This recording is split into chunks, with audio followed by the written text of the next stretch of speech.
See, I like cars. I love cars.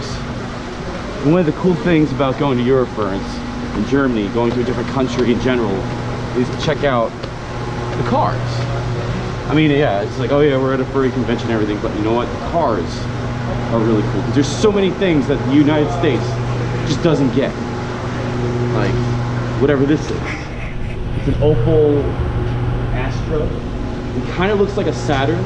And actually, you might notice, this kind of looks like a Saturn because the Astra two-door hatchback was the Saturn Astra. So we did get this briefly for a couple of years, I think 2010, 2011 or something like that. We did get the sedan, the two-door hatchback or two-door coupe with that. That's pretty cool. I mean, Prius looks exactly the same. We got another Opel Astra. Definitely don't have that. This thing's pretty badass. This is like a Renault something, like I think a Clio or something like that. Look at it. This thing's all done up. This thing's like to the nines, you know? Like, this thing's pretty cool. Yeah, none of this. We don't have any of this stuff in the United States. We got like, oh, we got Peugeots, freaking Peugeots.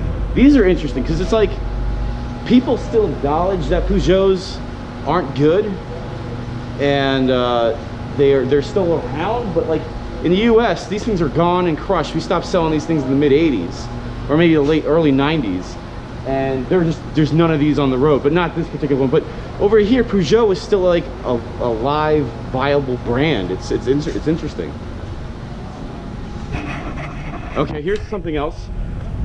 This is like a Volkswagen Minivan. I don't even, there's no badging on it. I don't know what it is, but it's like a super useful looking van that's made by Volkswagen that, again, is not sold in the United States. Why? I have no idea, because you know what we get? We get the Dodge, the Chrysler Town and Country, and they slap a Volkswagen logo on it, and they're like, oh, there's your Volkswagen van. Again, something else we don't get. A Seat or Seat, I don't know how to say the name. I mean, I look at it and it just says Seat. This is a ISBA, Seat ISBA. I have no idea. Like, even this, is this a good brand? Is this a shitty brand? I have no idea, because we don't have it.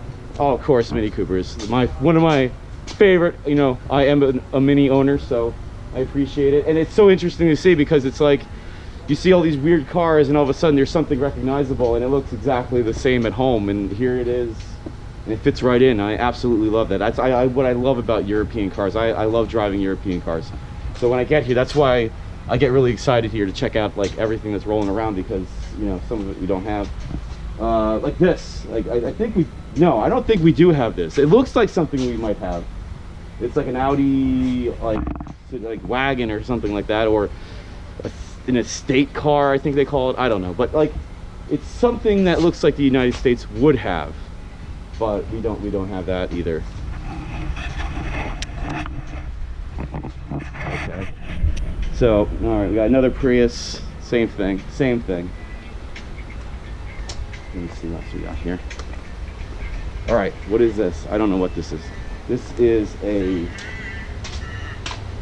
another Opel. There's a lot of Opels. I think that's because it's GM, but German GM, I think it is. And yeah, another, I have no idea, nothing that we have here. This is a Dacia. Okay, I know these are pieces of shit because I watch Top Gear, and these are like the butt of a joke, I guess. I guess this is like the European equivalent of a Kia. I mean, obviously we don't get this car in the US, but it's, you know, it looks really, really cheap. That's the other thing too. When it comes to cheap cars, the cars here are smaller, but they're not cheap.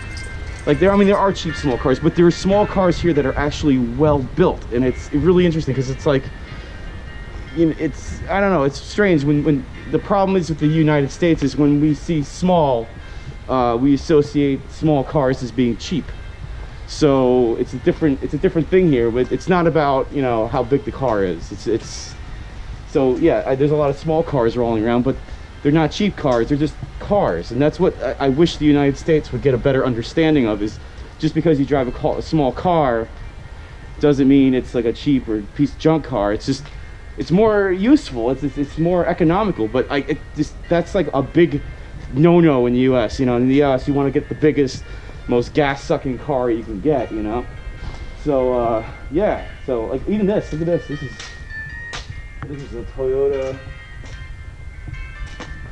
Aygo. Look at this thing. This is like pretty sweet. Like, and you know, no, we don't get this. This stupid thing probably gets like 50, 60 miles to the gallon, and you know, we won't get it. Ford Fusion Wagon. Now, okay, this is like Ford Fusion in the U.S. is a monster, absolute monster. Here, it's a small, sensible 5-door, you know, hatchback. It's so bizarre. It's like, it is definitely. It feels like another world. Absolutely feels like another world.